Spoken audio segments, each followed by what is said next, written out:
My name is Claire Edwards. My family thinks I work in international security. Lots of travel, lots of mystery. Nothing they can really ask questions about. That's the story I've given them for years. The truth? I've been fighting wars that never make headlines, chasing ghosts and shadows on behalf of people whose names I'll never know. My job has been to disappear into dangerous places, to act when diplomacy fails, and to walk away as if I was never there. It's a cold way to live, but I chose it. Chose to leave my small southern hometown, my parents, and my younger brother behind. Chose to build walls around myself and call it strength. Until now, my battles were always somewhere else. But this time, the battlefield is home. And I'm not ready for what waits for me there. The message came 3 days ago. Your brother's been killed. No details, no warning. Just that. Alex, my kid brother, the one who used to follow me around everywhere, who still sent me ridiculous memes even when I couldn't respond, was gone. I told my commander I needed leave, didn't wait for permission, and caught the next flight out. I've been on missions where death was a constant companion, but this feels different. This time, the loss is personal. The cemetery was quiet, except for the whisper of the wind through the oaks and the steady toll of a distant church bell. Spanish moss hung from the branches like heavy curtains, casting long, eerie shadows across the gravestones.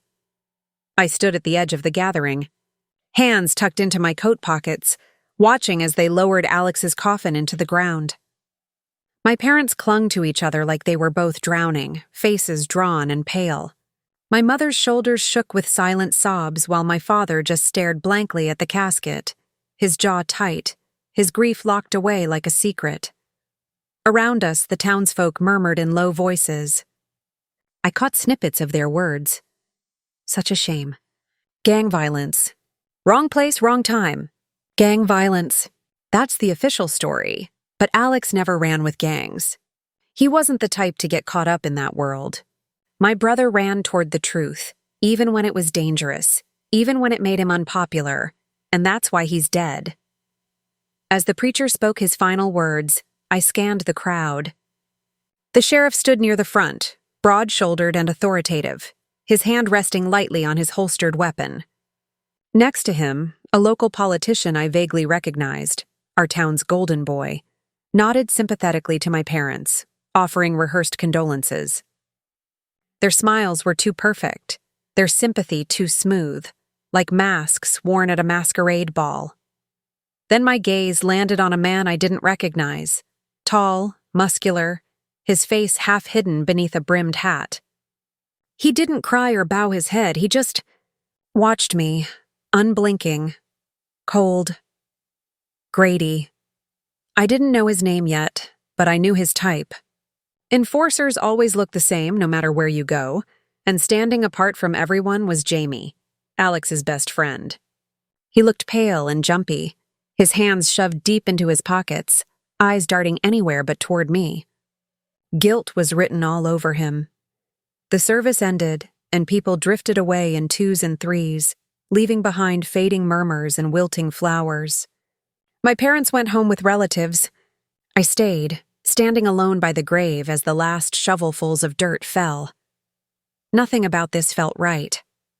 That night, long after the house had gone quiet, I slipped into Alex's room.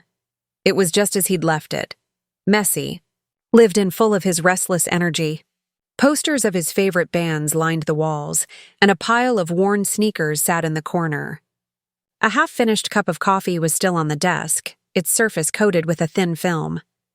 I moved carefully, scanning the space like I would a safe house or a crime scene. Alex had been smart, and if he'd felt threatened, he would have hidden whatever he'd found well. My instincts paid off.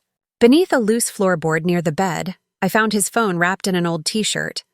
The screen was cracked, but it lit up when I held down the button. My stomach knotted as I scrolled through his messages. There were dozens of texts, many to me. Messages I'd never received because I'd been deployed, cut off from communication. Something's wrong here, Claire. Girls are disappearing. No one's talking about it. I think the sheriff knows more than he's letting on. Met someone tonight. Can't say who. If anything happens to me, they'll blame a gang. Don't believe them. The last message was sent 2 nights before he died. My breath caught. Alex had been scared, but he'd kept going, kept pushing for answers. That was who he was, stubborn and idealistic to a fault. As I dug deeper into his phone, a pattern began to emerge. Notes about missing teens from surrounding counties. References to a meeting at the abandoned old church on the edge of town. Names and dates scribbled in his phone's notepad app. A cold realization settled over me like a shroud. Alex hadn't just stumbled into trouble. He'd been silenced. I sat on the edge of his bed, clutching the phone so tightly my knuckles ached. The grief I'd been holding back shifted, hardened into something sharper. Alex's words weren't just a clue. They were a call to arms. I rose slowly, sliding the phone into my jacket pocket.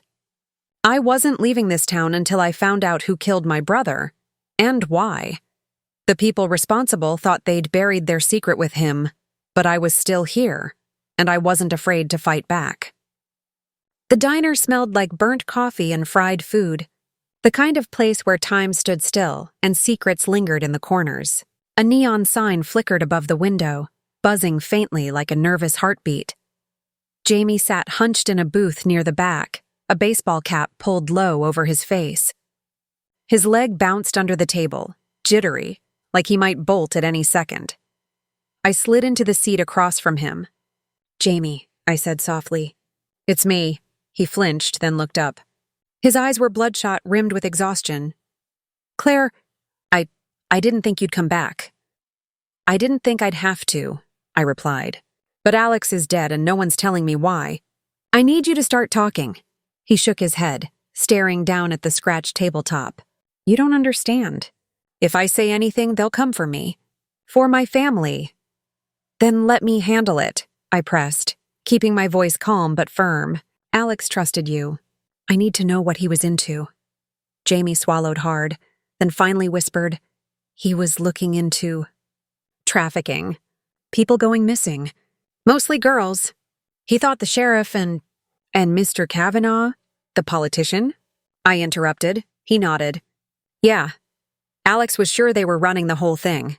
And Grady," his voice faltered. "Grady's the muscle. The guy who makes people disappear when they ask too many questions." My fists clenched beneath the table.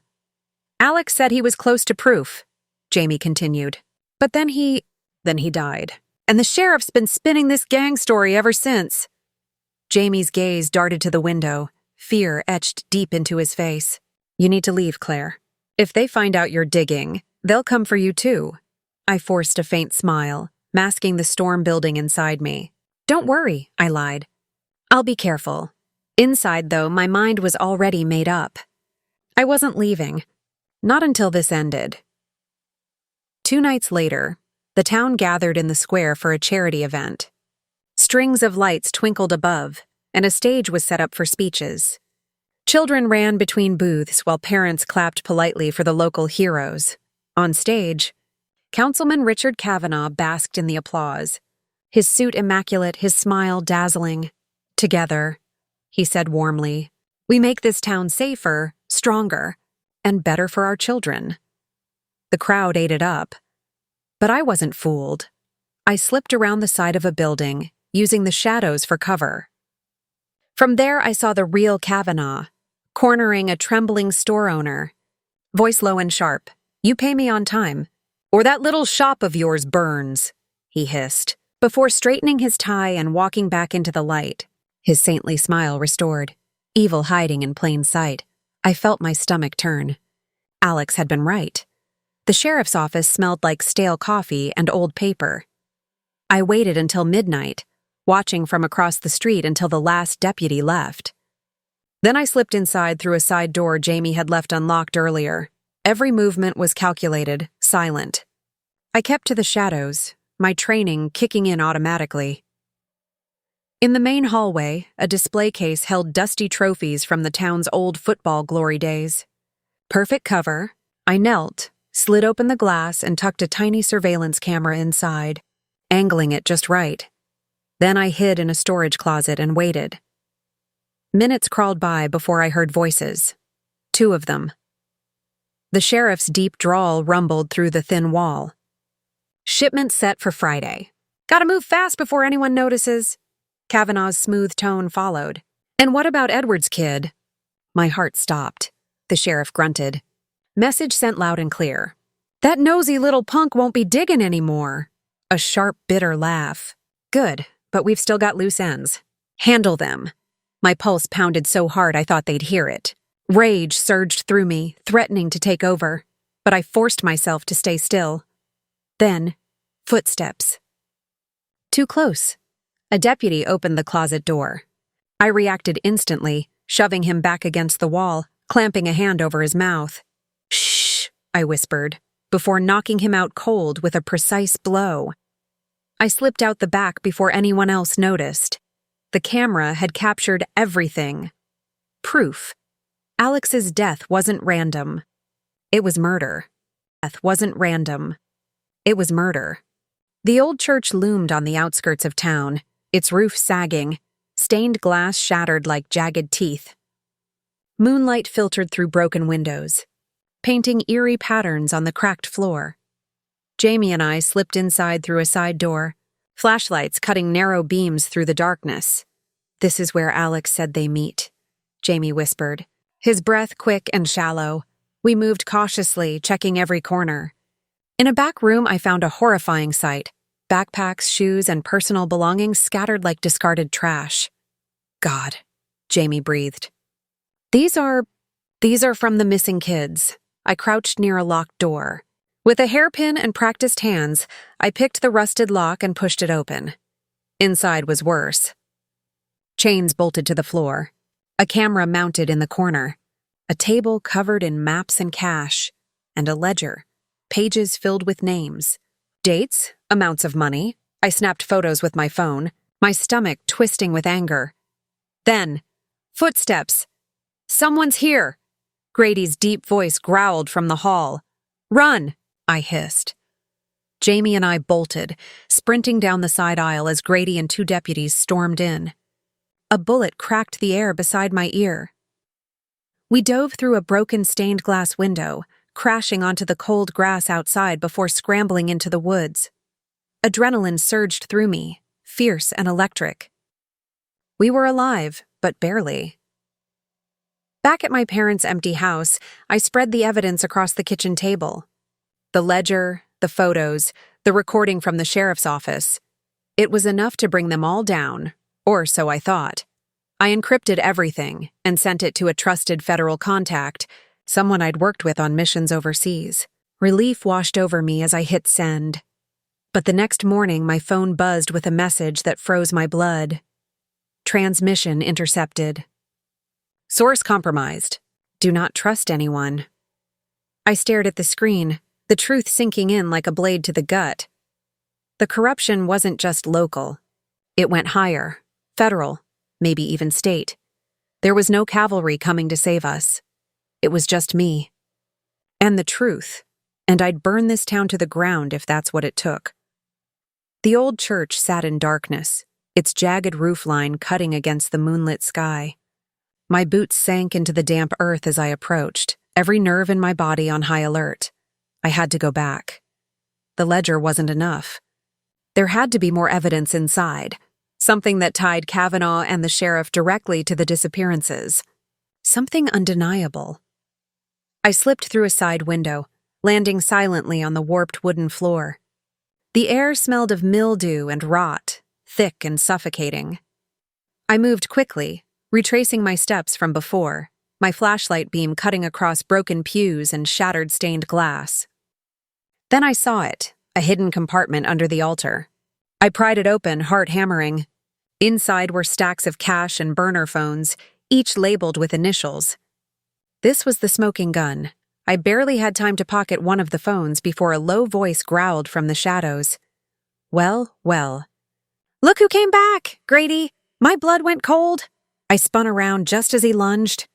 His massive hand grazed my jacket, nearly catching me. I ducked under his arm and bolted. "Get her!" he roared. 2 more men burst from the doorway. I sprinted down the center aisle, shoving pews aside, their boots pounding after me. Out the back, into the woods. The night exploded with sound. Branches snapping, leaves crunching, men shouting. I pushed harder, lungs burning, dodging between trees. A bullet zipped past my shoulder, splintering bark. Ahead, the trees thinned, and an old river bridge came into view, rickety and half collapsed. I charged up the slippery wooden planks, heart racing. Behind me, Grady's heavy footsteps closed in. Halfway across, one board gave way, my foot plunging through. I yanked free, nearly tumbling into the black water below. No time to think. I vaulted over the side, arms tucked, and plunged into the icy river. The shock stole my breath. Underwater, I kicked hard, letting the current drag me downstream. Above, I heard Grady's furious shouts fading. When I finally surfaced, gasping, the church was far behind me, but my resolve had never been sharper. They wanted to hunt me? Fine, but they'd regret not finishing the job. I stumbled back to my parents' house just before dawn, clothes soaked, body trembling with exhaustion. Jamie wasn't there. At first, I thought maybe he'd gone into hiding. But then my phone buzzed, a blocked number, a grainy video feed. Jamie, tied to a chair, his face bruised and bloodied. The sheriff's voice came through, calm and cold. "You should have stayed gone, Claire. You and your brother both. Now you've got until midnight to leave town. After that?" The camera panned to show Grady standing behind Jamie, a knife glinting in his hand. The screen went black. My chest constricted. Fury and panic warring inside me. They didn't just kill Alex to cover their tracks. They were going to kill Jamie too. No more waiting. No more half measures. This wasn't about revenge anymore. This was about saving someone still alive. I paced the kitchen, dripping river water on the linoleum, breathing hard. My mind spun, replaying every failure, every hesitation.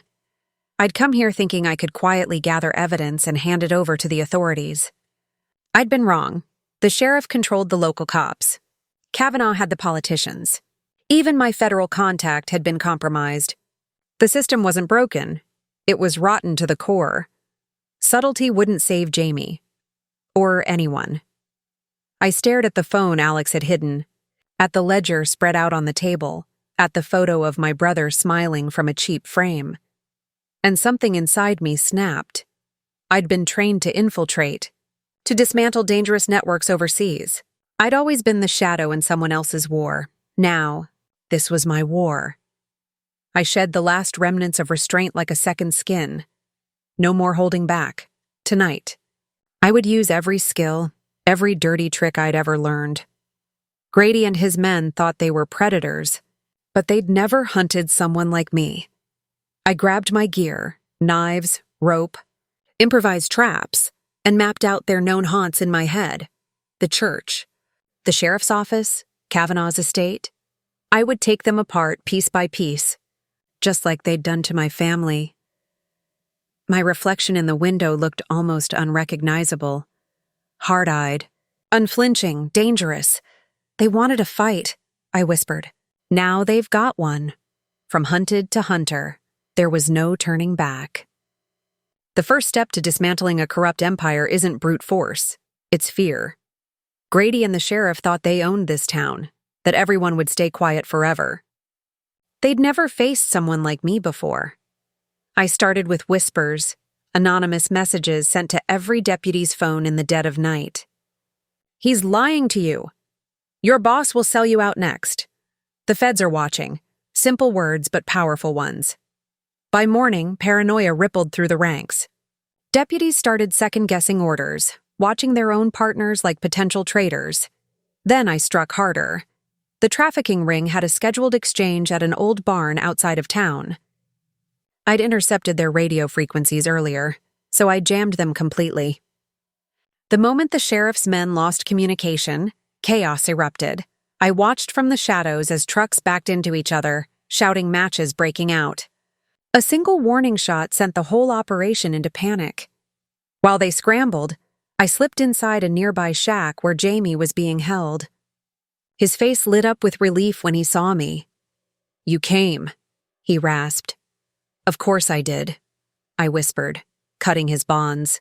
"We're not done yet, but you need to stay quiet and follow me." He nodded, trusting me completely. I led him through the darkness to safety, but I wasn't finished. Back at the barn, I left one final gift, a rigged explosion that took out their vehicles and supplies. Leaving them stranded and furious, by dawn, the sheriff and Kavanaugh were at each other's throats, each blaming the other for the disaster. Divide and conquer. While they tore themselves apart, I prepared for the final strike. Grady wasn't like the others. He didn't scheme or manipulate. He enforced. Brutal, efficient, merciless. And now he was hunting me. The old church was his domain, the place where this nightmare had begun. I chose it deliberately for our final confrontation. The pews were overturned, moonlight streaming through broken windows. The air was thick with dust and history, like the building itself was holding its breath. I stood in the center, knife in hand, waiting. Footsteps approached, heavy, deliberate. Grady stepped into the light, towering and broad, his face a mask of rage. "You should have left when you had the chance," he snarled. I tightened my grip on the blade. "So should you." Then he charged. "The imp should you." Then he charged. The imp. Grady was gone, but the real battle wasn't over. Kavanaugh and the sheriff still had their grip on the town. I couldn't kill them outright, not without proof that would survive long after I was gone. So I set a trap. The annual Harvest Festival was in 2 days. The entire town would be there, packed into the square to hear Kavanaugh give his big speech about unity and community pride. Perfect stage. I spent the next 48 hours gathering every scrap of evidence, recordings, the ledger, photos of the church's hidden room. Using my military tech, I rigged the festival's sound system and the giant video screen behind the stage. When Kavanaugh opened his mouth to lie, the truth would speak louder. The people would see everything. The missing kids, the payments, the conversations plotting Alex's murder. Once the curtain fell, there'd be no hiding. As I tightened the last wire and double-checked the feed, I allowed myself a single deep breath. Tomorrow, the whole town would finally know who their leaders really were, and there'd be no going back for anyone.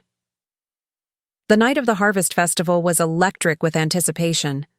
Strings of lights draped across the square, kids darting between booths, and the whole town gathered before a brightly lit stage. Kavanaugh stood at the podium, smiling like a benevolent king addressing his loyal subjects. The sheriff lingered just behind him, his polished badge gleaming under the lights.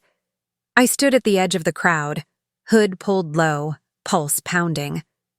My hands hovered over the trigger device in my pocket. Kavanaugh's voice boomed over the speakers. "Tonight we celebrate unity. This town is more than just a dot on the map, it's a family. And like any family, we face challenges." Enough lies. I pressed the button. The giant video screen behind him flickered, cutting off his speech mid-sentence. At first, confused murmurs rippled through the crowd. Then the screen lit up, not with smiling festival photos, but with raw, unfiltered truth.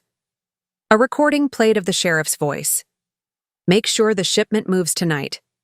If anyone talks, we'll blame the gangs like last time." Gasps erupted. The next clip showed photographs of missing teens, faces everyone in the crowd recognized. Alex's name was on the ledger beside dates and dollar amounts. Finally, a video of the abandoned church appeared, revealing the locked room, the chains, the ledgers, and Grady's bloodied face after our fight. The sheriff lunged toward the podium. "Turn it off, now!" But the crowd had already seen enough. Angry shouts drowned him out. Then came the recording of Alex's last message. "If you're hearing this, something happened to me. They'll tell you it was a gang. Don't believe them. The truth is worse." Chaos erupted. Deputies turned their weapons on each other, unsure who to trust. Townsfolk surged forward, shouting accusations, some crying, others furious. Federal agents, finally forced to act under public scrutiny, moved in from the edges of the square. Kavanaugh and the sheriff were tackled on stage as the crowd roared. For the first time in years, Their power crumbled before everyone's eyes. I slipped further back into the shadows, watching as the empire they built collapsed under the weight of undeniable truth. Alex's truth. Jamie found me near the edge of town the next morning, his face pale but determined. "You did it," he said quietly. "They're gone." "The whole town knows now." I shook my head. "They're not gone, Jamie, just weakened. There's always someone ready to take their place. You need to stay vigilant." He swallowed hard, then gave a small, grateful smile. "I will, and— Claire, yeah?" He hesitated, voice thick with emotion. "Alex would be proud of you. You gave him justice." The words cut deeper than any blade. My throat tightened, but I forced a nod. "Take care of yourself, Jamie, and stay safe. The fight isn't over." The cemetery was quiet, the morning mist curling low around the headstones. I walked alone, carrying the weight of everything I'd done and everything I'd lost. Alex's grave was simple, just his name, his birth and death dates, and a small inscription chosen by our parents. "Beloved son and brother." I knelt before the stone. Reaching into my pocket, my fingers closed around a small, blood-stained dog tag, Grady's, a symbol of the darkness I'd faced, and the line I'd crossed. I placed it gently on the headstone. "I swore I'd make them pay," I whispered. My voice trembled, but my resolve didn't. "This is my blood oath to you, Alex. It's done. For now." For a long moment, I just stayed there, letting the silence wash over me, letting myself grieve, not just for Alex, but for the part of me that would never come back. Then I rose, turned, and walked away. Night fell as I drove down the empty highway, the town's lights fading in my rearview mirror. My phone buzzed on the passenger seat. I answered without taking my eyes off the road. "Claire?" my federal contact's voice said, tense and urgent. "We've got similar disappearances popping up 2 counties over. Looks like this wasn't an isolated case." My grip on the wheel tightened. "Send me everything," I said, my voice cold and steady. As the line went dead, I stared into the darkness ahead. Justice had been served, for now. But evil never truly disappears, and neither would I.